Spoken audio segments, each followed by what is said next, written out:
welcome to the Items podcast. I'm Lily Clements, a data scientist, and I'm here with David Stern, a founding director of Items. Hi, David.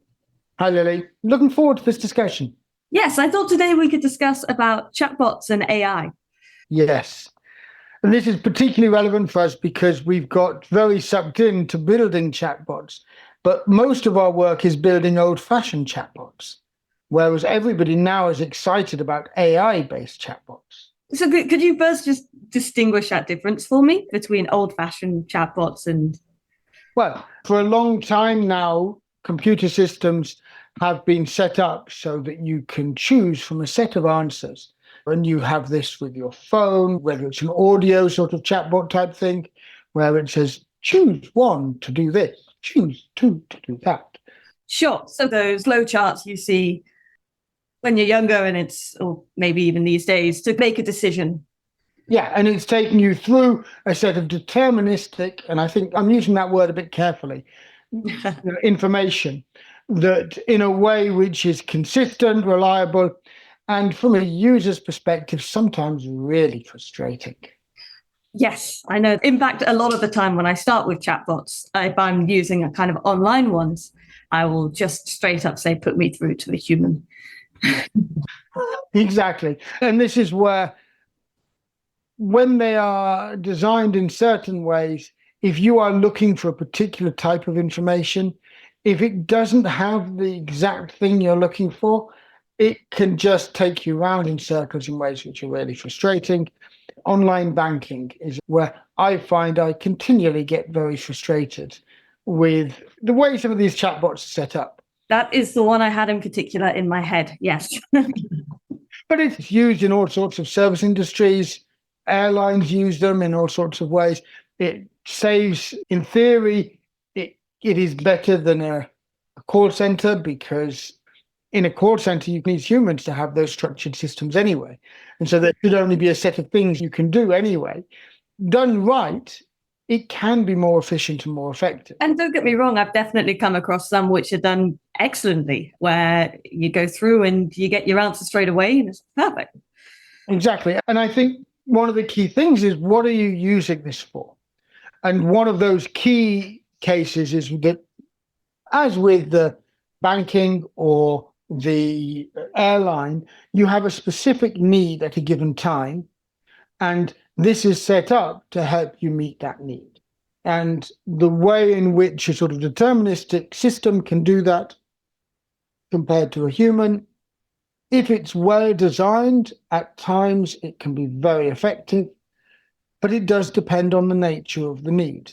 And there are just ways in which humans are better listeners. And this is where the AI chatbots come in. Okay. And I just want to clarify, you're saying deterministic systems. Are these your kind of traditional systems? Yes. So a traditional deterministic system, you design it so it will always do the same. Whoever's going through, if you do it twice, you'll get the same result every time for doing the same set of things. Okay. It's always the same. And so now we're having kind of AI chatbots. I guess one of my questions is, how is this different from, say, something like generative AI like ChatGPT? Is that not some kind of chatbot? I would argue that is. ChatGPT, generative AI in that context, is an AI chatbot. You chat with it. You can have a discussion. Now, that discussion, you can design your generative AI to be more specific on a particular topic. You can train it on specific information and data so that it learns how to get that data out and to give that data back out to respond to more specific questions. This is, I think, you're using the word generative here. This is what a lot of people think of when they think of now AI chatbots. They think of generative AI chatbots, okay, which are linguistically able to interact with you and maybe even pass the Turing test. We've discussed the Turing test before on previous episodes, where an external observer may not be able to tell the difference between you chatting with a human and you chatting with the generative AI chatbot. And this is exactly the sort of scenario that people are wanting in some sense, that they feel that when you get really frustrated with the deterministic system, it's because you're trying to explain something. It doesn't have that in its vocabulary. Whereas if you have a generative AI system, the hope is that this is more like just chatting with a human, explaining your problem, and then trying to understand what your problem is, and having a big enough database to be able to do this. But I know that the downside with things like ChatGPT is it's good on that style, but not the substance. Something we've spoken about before, but does it say accurate things? And this is where, if you train it on specific enough substance, then the hope is that actually for a narrow role that you might be wanting, think about this now as, what if your bank, instead of going through a sort of choice system, what if that was done by generative AI? What if you could rely on it to give you that information in a way which was reliable? This is where exciting work is happening. And this is still early days. You don't have many service industries actually building this out, because at the moment it's it's expensive to do. And arguably what you're actually getting is third parties trying to learn how to do this on behalf of clients who would then contract somebody to do it. And the hope is that's a huge business model which is just opening up, that you get your tailor-made generative AI interaction for your specific need, be it related to banking or your flights or all sorts of other areas. Now, of course, there's danger in this, because with a deterministic system, you know what information is going out and what information is not going out. With generative AI, at the moment, I do not believe it is possible to always be certain that the information going out is going to represent what you are happy as an organization going out. So for a bank to use such a system could be really not desirable. If you get a customer that gets told something which is incorrect by the system and they now publicize this could get you into trouble. So there's good reasons why, particularly these sorts of sensitive areas, shouldn't probably be rushing to have that better user experience, because putting in place those structures is difficult. Now, I do believe there's ways around this, that generative AI could be used to improve what is currently available without losing some of those criteria, such as being certain of what is going out. This is where I think it will be a while before you'll do your online banking using generative AI chatbots. But that's not to say there aren't other areas which are maybe less sensitive than online banking, where you might find that you can do this. Yeah. And so in terms of us and the chatbots we do this deterministic approach.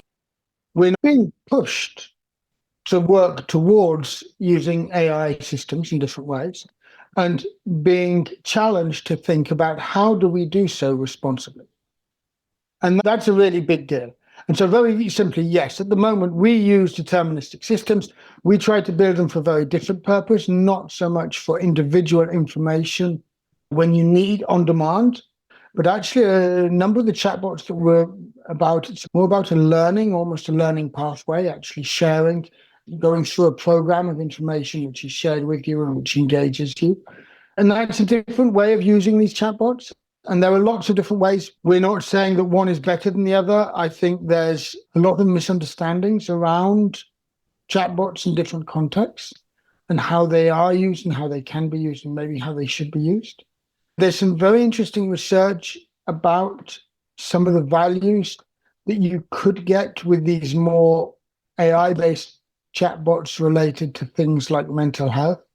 And so there is some fascinating work happening around positive uses of the more generative AI chatbots related to specific areas, which we're trying to stay abreast of and understand what is possible.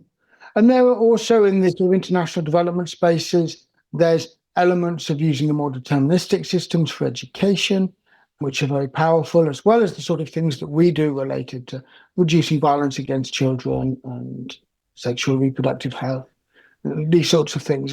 And really, I would argue that a lot of effort has gone into this, and there is a lot of misunderstanding. And we find in so many places that we're working with people who know that chatbots could really help them in certain ways, but where the uses of them and how they use and what they put together are really not thought through. Even just things like safeguarding within chatbots is something which is actually quite difficult to achieve. We put quite a lot of time into this because actually UNICEF wrote a wonderful document about safeguarding in chatbots. We took it very seriously. And so we've got elements of catching if people type random words, which could mean that they might be suicidal or need help in some way, then the chatbot actually tries to interrupt what it's doing and recognize that. And that's what it recommended in this UNICEF document. We've since found out that we're about the only group who actually does this. That document exists, but nobody else follows it because it's too hard. Of course, we didn't realize that it was too hard and we just did it. But it's been a lot of work and it's totally changed the way we build chatbots. But it is the sort of thing where if I think about now doing that with a generative AI chatbot, it makes me very nervous that I don't know that I would be able to put that safeguarding in place in the same way. And it creates a huge complexity, which we hide within our systems, that is just there generically with almost all the chatbots we create. This is part of what's in the background. But if we were to now be moving towards using generative AI directly to users, then we can't guarantee that in the same way. I don't know that we could guarantee the safeguarding in the same way as we can now. And that's not to say that everything that should be safeguarded against will always be guaranteed. But it is something where this can improve over time. If ever there are things which are missed, it can be identified and built into the system because it's deterministic.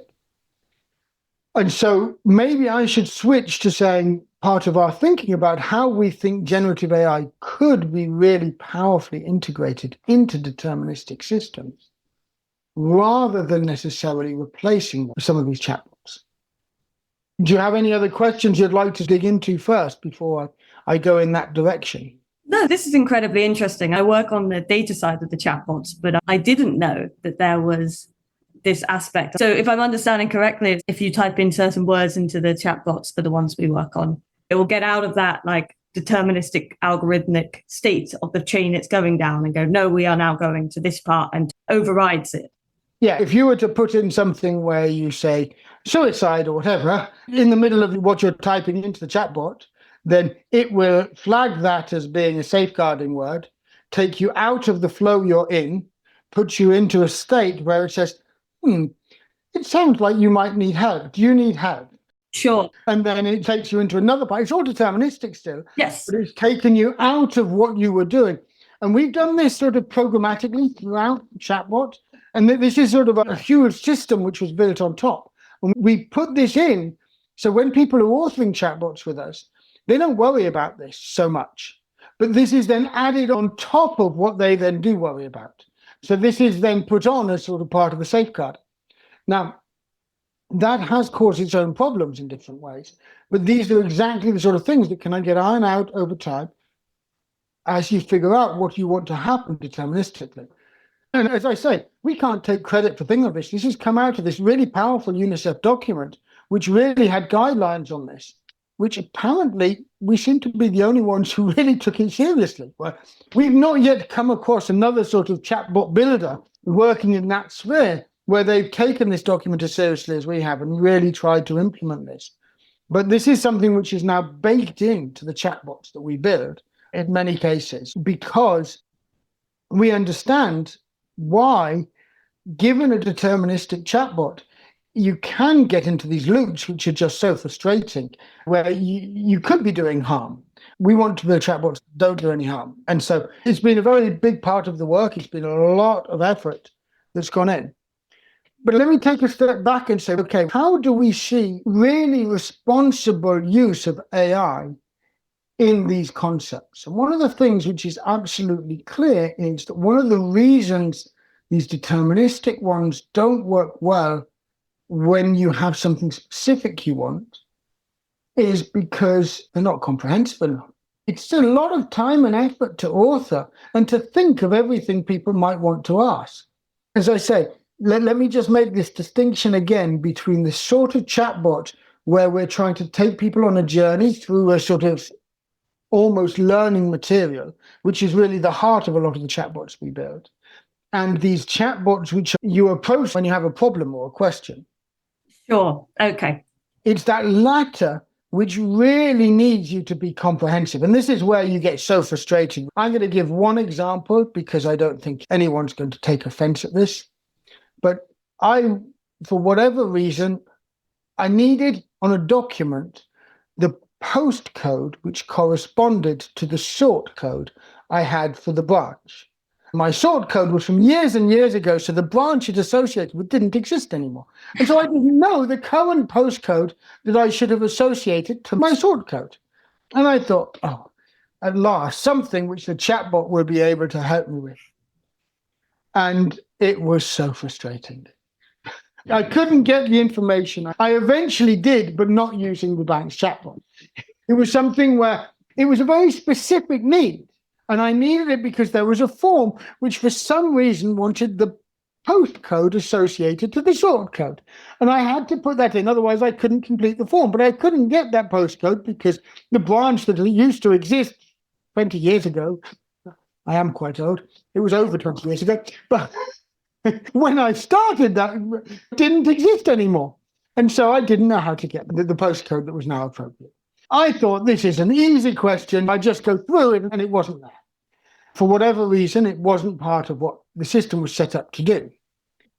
And when you have that sort of system, which is so frustrating, when you can't do the little thing you need it to do, that's when you talk to a human, they can say, no, actually, sorry, we can't do that. We can't give you that information because. Yeah. Or, yes, here's the information. I understand what you need. But with these chatbots, I just kept going round in circles in different ways. It was horrible. And that's exactly where it is possible that with an AI-based system, that could be improved and that could be done better, that you could actually get this. And one of the things is you could have a much wider variety. You could actually feed in the interactions that have happened in the past and actually understand what are the things that people were wanting to ask as questions. And this is the key thing. You could use that to generate more expansive deterministic systems, which just have more options essentially open to you, which it recognizes, and which could be humanly verifiable. Yeah. Yes, this is sensible to do.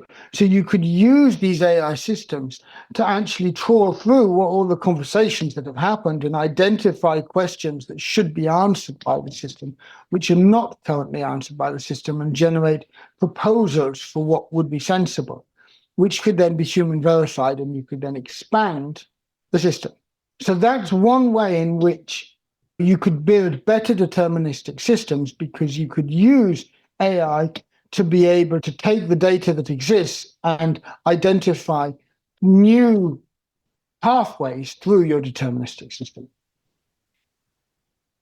And the other thing which is really frustrating within a deterministic system is, in a good deterministic system, you never want more than, let's say, 9 options, because otherwise you can't fit them on a screen, you can't interact with them in easy ways, and so on. But that means that you often get deeply nested things where you need to do press 1, press 2, press 3 for this. You've got to go really deep, and you've got to listen to it all, or read everything to get that deep. And you just wanted to get this one precise bit of information.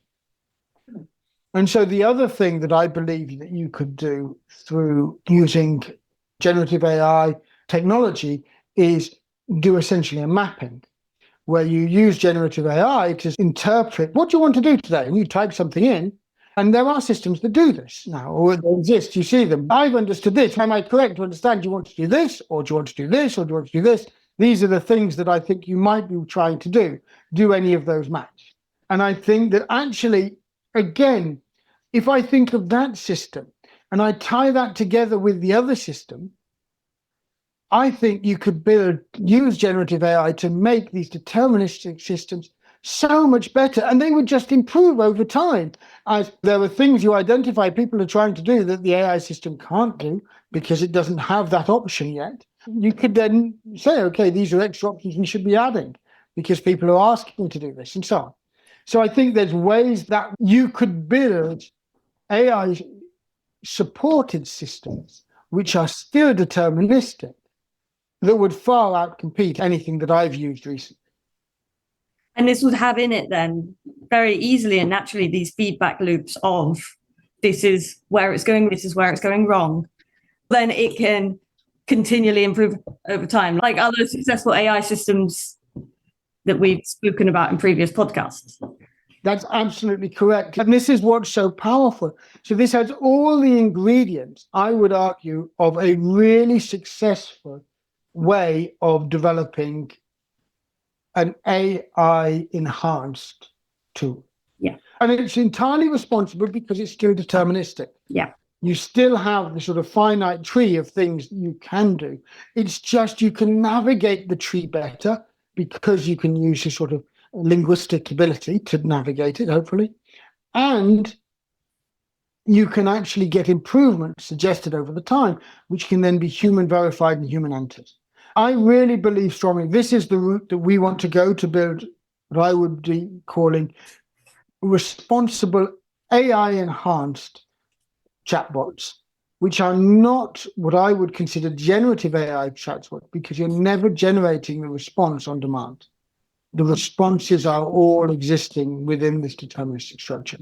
And so that approach is one which we're really keen on, we're looking to pursue, and yeah, it's something we haven't done yet. And part of the problem to do this really well, from our perspective, it's not that expensive, but it is expensive compared to a lot of the things we're currently doing.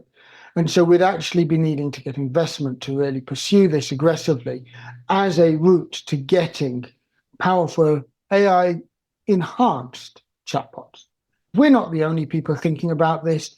There's other people who are pursuing these sorts of things. I would argue that most of the others I know pursuing these sorts of directions are maybe less cautious than us. We are maybe a little overly cautious. We're really rather worried about some of the potential pitfalls. Yeah. And of course, in the speed at which AI development is happening, being overly cautious is maybe not a great strategy because things are moving fast. So we're likely to be scooped in this and other people will run away with it. But if they're doing it responsibly, I don't mind if other people take the idea and run with it and do good, responsible stuff. It doesn't have to be us. I wouldn't argue this is our intellectual property in any shape or form. This is just how I believe responsible chatbots could be enhanced using AI. Excellent. No, that's really, really interesting and very insightful. Thank you very much. Is there any kind of final words you want to say? We should clarify that really neither of us are the best person within IDEMS to talk about this. So I do have overall oversight of what's happening in these areas, but I'm not the one getting my hands dirty at the moment, actually making these things work. And as you say, you're on the data side of this, and so you know enough to ask some good questions. And this has been a nice discussion. But we do have other members of the team who are deeply ingrained and deeply involved in actually implementing this. And so it's an exciting piece of work. It's something which I believe there's real needs around it and real opportunities in the future. Yeah, it sounds very exciting. And it's a really positive way of how often AI is seen as doom and, oh, it's going to do this and that. And it's just a very positive way of how it can enhance these systems. Absolutely. And these AI enhanced chatbots, I think they could be transformative in terms of how they build up the different things, the different capabilities in a way that would be totally responsible. Anyway, thank you. This has been fun. It's nice. Good fun discussing. Yes, thank you.